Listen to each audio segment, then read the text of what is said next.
Assalamualaikum warahmatullahi wabarakatuh. Ini dulur suasana sholat id pagi ini di Masjid Namira, di Masjid Al Azhar Lamongan.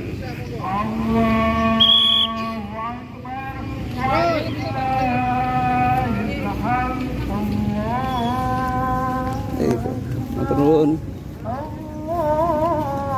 ya, sholat di Masjid Al Azhar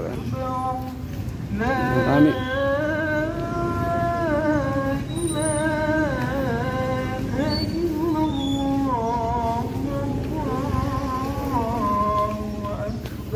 Ya orang,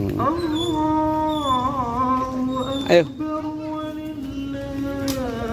ini para orang-orang yang siap-siap untuk sholat.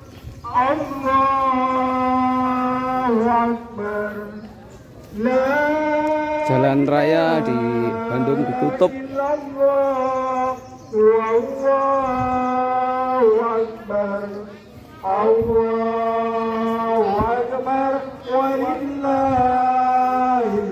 Kini, yang laki-laki sini.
Atau suatu urusan dan merapikan untuk bagian dari dasar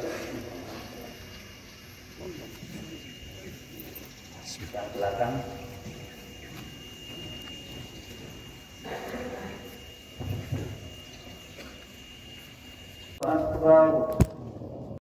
Bismillah.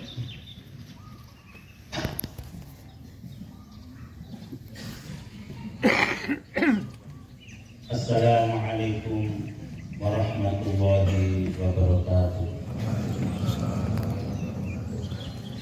Allahu Akbar, Allahu Akbar. La ilaha illallah, Allahu Akbar, Allahu Akbar, walillahil hamd. Innal hamdalillah nahmaduhu wa nasta'inuhu wa nastaghfiruh.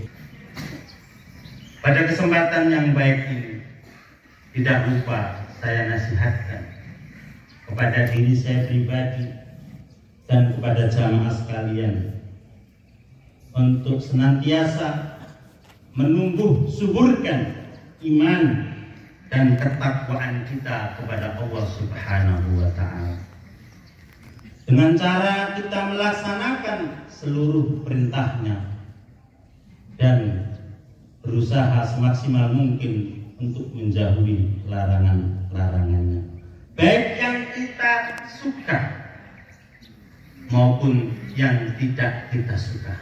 Karena itulah prinsip hidup seorang mukmin sejati.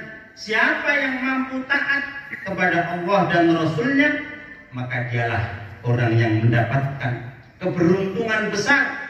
Wa may yuti'illaha wa rasulahu faqad faza fawzan 'azima. Barang siapa yang taat kepada Allah dan taat kepada Rasul-Nya, faqad faza, sungguh dia akan mendapatkan fawzan 'azima, keberuntungan yang besar. Dan tentunya kita semuanya ingin mendapatkan itu. Allahu Akbar, Allahu Akbar, la ilaha illallah, Allahu Akbar, Allahu Akbar, walillahil hamd. Kema takbir, tahlil dan tahmid meluncur deras dari miliaran lisan-lisan kaum muslimin di seluruh dunia, terutama di Indonesia. Dan ini sebagai bentuk pengagungan dan ketundukan kepada Zat yang Maha Mulia lagi Maha Perkasa, yaitu Allah Subhanahu wa Ta'ala. Walitukmilul iddata walitukabbirullaha ala ma hadakum wa la'allakum tashkurun. Dan hendaknya kamu mencukupkan bilangannya dan hendaknya kamu mengagungkan Allah atas petunjuknya yang diberikan kepadamu supaya kamu bersyukur. Kita berdoa kepada Allah Subhanahu wa Ta'ala, semoga seluruh amal soleh yang kita laksanakan, termasuk kita setelah ini yang akan berkorban, mudah-mudahan berkorbannya kita menyembelih binatang korban yang disyariatkan oleh Allah akan mendapatkan pahala yang berlipat ganda. Allahu Akbar, Allahu Akbar, la ilaha illallah, Allahu Akbar, Allahu Akbar, walillahil hamd. Jamaah salat Idul Adha yang dimuliakan Allah Subhanahu wa Ta'ala. Idul Adha adalah sebuah hari di mana kaum muslimin diperintahkan melaksanakan perintah Allah dengan melakukan sholat Idul Adha di musola atau tanah lapang. Lalu dilanjutkan penyembelihan salah satu binatang korban, yaitu unta, sapi, kambing, dengan kriteria yang ditentukan oleh aturan syariat yang tujuannya untuk mendekatkan diri kepada Allah Subhanahu wa Ta'ala. Syariat korban ini tidak lepas dari historis kehidupan hamba Allah, yaitu Nabi Ibrahim alaihissalam dan keluarganya. Allah Ta'ala perintahkan agar umat manusia setelahnya menjadikan beliau dan juga keluarganya sebagai suri tauladan dalam menjalani kehidupan di dunia ini untuk mendapatkan kehidupan yang baik di dunia maupun di akhirat. Terutama bagaimana beliau memberikan teladan, sebuah pengorbanan yang sangat besar, pengorbanan seorang Nabi Ibrahim alaihissalam dan keluarganya dalam berpegang teguh terhadap perintah Allah, walaupun harus mengorbankan orang-orang yang sangat mereka cintai. Itu semuanya mereka lakukan dalam rangka karena cintanya kepada Allah Subhanahu wa Ta'ala. Walau perintah itu berat, harus dilaksanakan. Allah Subhanahu wa Ta'ala telah menjelaskan di dalam Al-Quran, kita sebagai umat Islam agar menteladani Nabi Ibrahim dan keluarganya. Sebagaimana hal ini Allah firmankan dalam Quran surat Al-Mumtahanah ayat 4. Qad kanat lakum uswatun hasanatun fi Ibrahim. Qad kanat lakum uswatun uswatun hasanatun fi Ibrahim walladzina ma'ah. Sesungguhnya telah ada suri tauladan yang baik bagimu pada Ibrahim dan orang-orang yang bersama dia. Allahu Akbar, Allahu Akbar. La ilaha illallah wallahu akbar. Allahu akbar walillahil hamd. Jamaah salat Idul Adha yang dimuliakan Allah Ta'ala. Pada saat Nabi Ibrahim meninggalkan Palestina, kemudian pergi bersama Hajar dan anaknya yang masih disusui. Lalu keduanya ditempatkan di dekat Baitullah, di dekat sebuah pohon besar, tepat di atas sumur Zam-Zam di dataran atas Madinah. Saat itu Mekah tidak dihuni seorang pun, juga tidak ada air di sana. Nabi Ibrahim alaihissalam menempatkan Hajar dan Ismail di sana dengan membekali sebuah ransel berisi kurma dan geribah air. Setelah itu Nabi Ibrahim bergegas pergi. Ibu Ismail membuntuti lalu berkata, "Wahai Ibrahim, hendak kemana kau pergi dan meninggalkan kami di lembah tanpa teman atau apapun di sini?" Hajar mengucapkannya berkali-kali, namun Ibrahim tidak menjawab juga. Akhirnya Hajar bertanya, "Allahkah yang menyuruhmu untuk melakukan hal ini?" "Ya," jawab Nabi Ibrahim. Hajar akhirnya mengatakan, "Kalau begitu, ia tidak akan menelantarkan kami." Hajar kemudian kembali. Ibrahim terus pergi, kemudian setelah tiba di Bukit Sania, tempat di mana Hajar dan Ismail sudah tidak terlihat, Ibrahim lalu memanjatkan doa, memohon kepada Allah Subhanahu wa Ta'ala dengan mengangkat kedua tangannya. Rabbana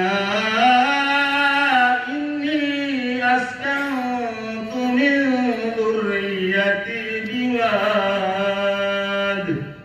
biwadin ghairi dzi zar'in 'inda baitikal muharram. Rabbana liyuqimus salata faj'al af'idatan minan nasi tahwi ilaihim warzuqhum minats thamarati la'allahum yashkurun. Rabbana, wahai kami ini askantu min dzurriyyati, sesungguhnya aku menempatkan dari sebagian keluargaku di wadi, di sebuah wadi lembah, ghairi dzi zar'in, yang tidak ada tanaman, 'inda baitikal muharram, di sisi rumahmu yang dihormati. Rabbana, wahai Rabb kami, liyuqimas shalah, yang demikian itu agar mereka mendirikan salat. Waj'al af'idatan minan nas, maka jadikanlah hati sebagian manusia cenderung tahwilai kepada mereka. Warzuqhum, dan berikanlah rezeki kepada mereka, minats thamarat, dari buah-buahan, la'annahum yashkurun, supaya mereka bersyukur. Hajar kemudian menyusul Ismail dan meminum air yang diberikan Ibrahim. Setelah persediaan air habis, Hajar kehausan. Seperti itu juga anaknya. Hajar kemudian menatap anaknya yang telah berbaring. Dia akhirnya pergi karena tidak tega melihat anaknya. Ia melihat bukit paling dekat di sekitarnya adalah Bukit Sofa. Lalu kemudian dia berdiri di puncak Bukit Sofa dan melihat ke sana kemari, apakah ada seseorang. Namun ternyata tidak ada seorang pun, sehingga dia melipat pakaiannya lalu berlari-lari sampai kepada Bukit Marwah. Dia melihat lagi apakah ada orang di sana. Ternyata juga tidak ada orang di sana. Yang pada akhirnya beliau melakukannya sampai 7 kali. Dan itulah yang kemudian dalam syariat haji atau umroh kemudian ada yang namanya sa'i. Begitulah di antara sejarah ataupun historis seorang anak manusia yang begitu besar pengorbanannya dalam mencari ridho Allah Subhanahu wa Ta'ala, sehingga pada saat itu sudah berlari 7 kali. Akhirnya beliau mendengar suara, kata dia, sebaiknya saya diam. Tapi suara terus ada, lalu saya mendengar suara engkau. Jika engkau mau menolong, tolonglah kami. Akhirnya setelah itu ternyata ada malaikat yang kemudian mengepakkan atau menghentakkan kakinya sehingga muncul air yang kemudian disebut dengan air Zam-Zam. Yang pada saat itu Rasulullah SAW menceritakan bahwa kalau seandainya Hajar tidak menciduk air itu, maka akan membanjiri seluruh dunia. Akhirnya Hajar minum, memberikan juga kepada anaknya. Dan tidak lama ada rombongan dari suku Jurhum lewat dan melihat bahwa di sana ada beberapa burung. Tapi menurut keyakinan mereka bahwa di situ tidak ada air. Setelah itu kepala sukunya menyuruh kepada sebagian rakyatnya untuk melihat apakah di situ ada air. Ternyata setelah diteliti, setelah dilihat bahwa di situ ada air yang pada saat itu Hajar berada di dekat Zam-Zam, sumber Zam-Zam. Kemudian orang yang ditugasi untuk melihat kondisi di bawah burung yang terbang itu, ternyata ada air dan minta izin kepada Hajar agar bisa memanfaatkan air itu. Tetapi kemudian Hajar mengatakan boleh, tetapi tidak boleh memiliki sumur ini. Kemudian akhirnya mereka memanggil keluarganya, dan disitulah kemudian terbentuklah masyarakat. Dengan begitu akhirnya menjadi tempat yang hari ini kaum muslimin ditekankan untuk datang ke sana melaksanakan ibadah haji dan umroh. Allahu Akbar, Allahu Akbar, Allahu Akbar walillahil hamd.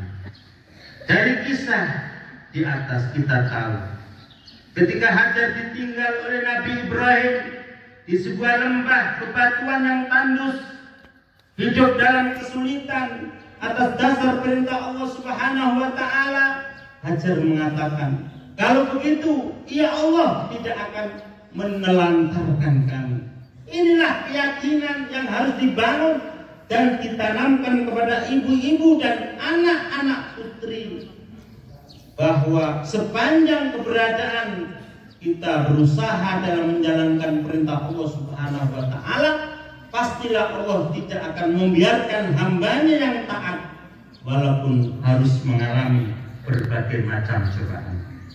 Berangkat dari keteladanan Nabi Ibrahim dan istrinya Hajar, seorang istri harus memberikan support kepada suaminya tatkala suaminya keluar rumah mencari nafkah dan berusaha menjalankan tugas dakwah dan berbagai tugas kegiatan untuk kepentingan izzul Islam wal muslimin. Istri hendaknya selalu bersabar dan memberikan motivasi agar suaminya mampu menjalankan tugasnya sebagai seorang suami sekaligus tugas perjuangan sebagaimana Nabi Ibrahim menjalankan perintah Allah. Dari kisah perjuangan Hajar, walaupun harus berlari bolak-balik 7 kali dari Bukit Sofa ke Bukit Marwah untuk kebutuhan minum diri dan anaknya Ismail yang sudah kehausan sekali, Hajar terus berusaha, tidak mengenal berputus asa. Dia yakin bahwa pastilah usahanya akan membuahkan hasil karena dia yakin Allah Ta'ala tidak akan membiarkan hambanya selalu dalam kesulitan karena taat kepadanya. Sebagaimana Allah berfirman, Inna ma'al usri yusra wa inna ma'al usri yusra. Sesungguhnya bersama kesulitan ada kemudahan. Sesungguhnya bersama kesulitan pasti ada kemudahan. Akhirnya Allah Ta'ala berikan jalan keluar atas kesulitan yang dihadapi saat ketika sangat membutuhkan air untuk minum dirinya dan anaknya Ismail. Ditemukan sumur Zam-Zam, sampai sekarang bisa dinikmati oleh jamaah haji dan umroh. Kita harus yakin di dalam menjalankan kehidupan dunia ini, setiap kesulitan dan problem yang kita hadapi, baik problem intern sebagai individu masyarakat, selama kita dalam rangka menjalankan perintah Allah Subhanahu wa Ta'ala, dan di situ ada kesulitan, pastilah dengan kesungguhan kita, dengan usaha kita, dan berdoa kepada Allah Subhanahu wa Ta'ala, pasti Allah akan berikan jalan keluar. Wa may yattaqillaha yaj'al lahu makhraja wa yarzuqhu min haitsu la yahtasib. Barang siapa yang bertakwa kepada Allah, pasti Allah berikan kepadanya jalan keluar, dan Allah akan berikan rezeki dari arah yang tidak ia sangka-sangka. Wa may yatawakkal 'ala Allah fa huwa hasbuh. Barang siapa yang bertawakal, berserah diri kepada Allah Subhanahu wa Ta'ala, pasti Allah akan mencukupkan. Keteladanan yang lain yang juga bisa kita temukan pada Nabi Ibrahim dan anaknya Ismail. Tatkala diperintahkan untuk menyembelih putra kesayangannya, sebagaimana hal ini diceritakan oleh Allah dalam surat As-Saffat. Falamma balagha ma'ahu as-sa'ya qala ya bunayya inni ara fil manami anni adbahuka fanzur madza tara. Qala ya abati if'al ma tu'maru satajiduni insya'Allah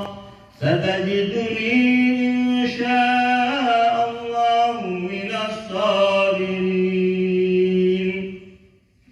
Maka ketika anak itu sampai pada umur sanggup berusaha bersama, Ibrahim berkata, wahai anakku, sesungguhnya aku bermimpi bapak aku menyembelihmu. Maka pikirkanlah bagaimana pendapatmu. Ya Ismail menjawab, wahai aku, lakukan apa yang diperintahkan Allah kepadamu. Insya Allah engkau akan mendapatiku termasuk orang yang sabar. Allahu Akbar, Allahu Akbar, la ilaha illallah, Allahu Akbar. Jamaah salat Idul Adha yang dimuliakan oleh Allah Subhanahu wa Ta'ala. Akhirnya kemudian apa yang didapatkan dari Ismail? Mendapatkan perintah untuk menyembelihnya.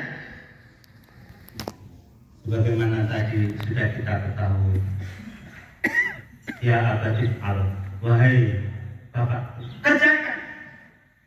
Ya abadi al, kerjakan. Maju apa yang engkau diperintahkan. Satajiduni, engkau akan mendapati aku, insya Allah, minas sabirin, orang-orang yang sabar. Sehingga ketika keduanya pasrah dan menjalankan perintah Allah Subhanahu wa Ta'ala, falamma aslama wa tallahu lil jabin, maka ketika keduanya telah berserah diri, dia dan Nabi Ibrahim membaringkan atas pelipisnya untuk melaksanakan perintah Allah. Wa nadainahu ya Ibrahim, lalu kami panggil dia, wahai Ibrahim, qad saddaqta ru'ya inna kadzalika najzil muhsinin, sungguh engkau telah membenarkan mimpi itu, sungguh demikianlah kami memberikan balasan kepada orang-orang yang berbuat baik. Inna hadza lahul bala'ul mubin, sesungguhnya ini adalah ujian yang nyata. Fafadainahu bidibhin alim, lalu kami ganti dengan seekor sembelihan yang besar.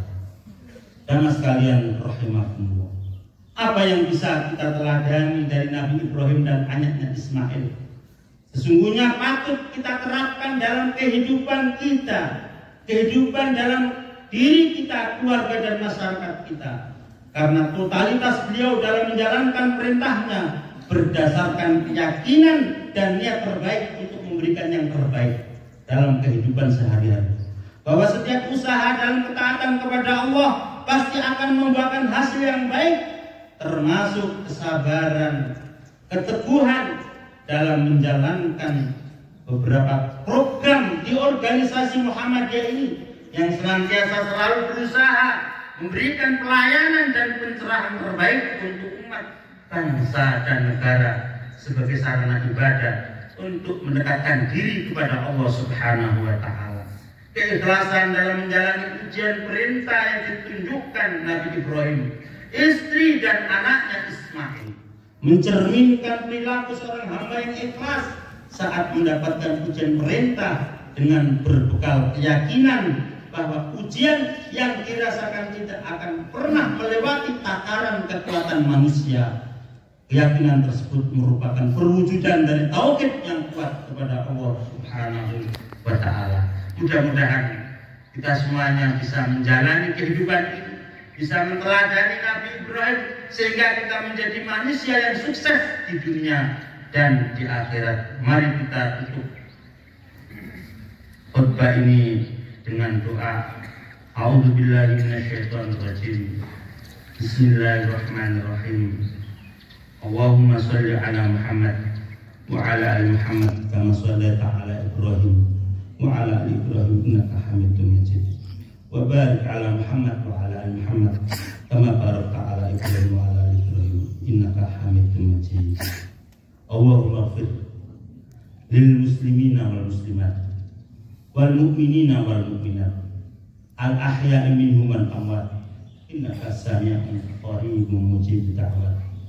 Allahumma ighfir lil mu'minina wal mu'minat wal muslimina wal muslimat wa aslih dhata bainihim wa alif baina qulubihim waj'al fi qulubihim al iman wal hikmah wa thabbithhum ala millati Rasulillah sallallahu alaihi wasallam wa auzi'hum ayyufu bi ahdika alladhi ahadtahum alayhi wansurhum ala aduwika wa aduwihim ilahal haqq waj'alna minhum.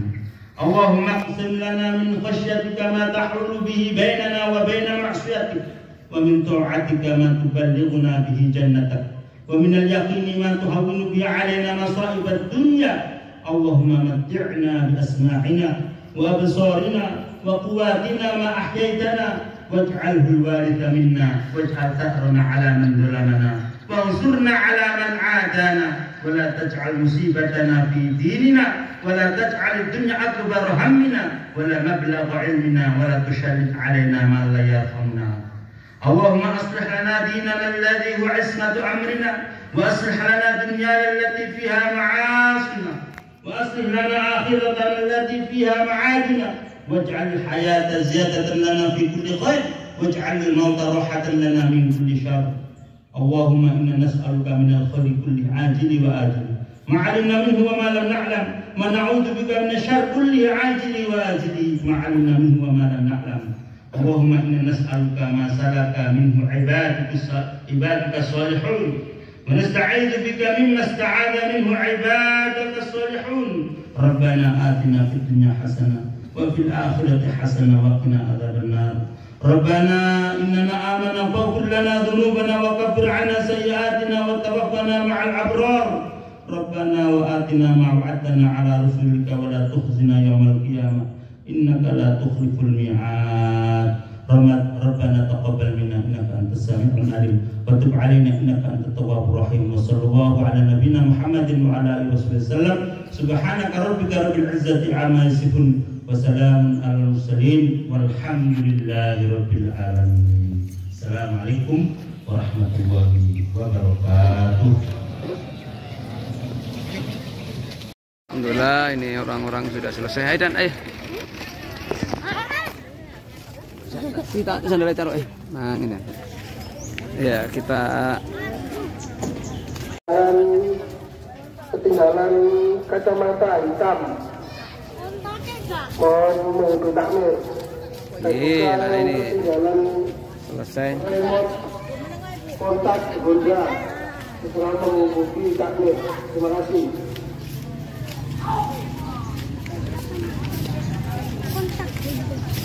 Kene kene, tak foto. Tidak. Untuk ngarep kono. Yo kene lho. Wis, ada pengetan rono.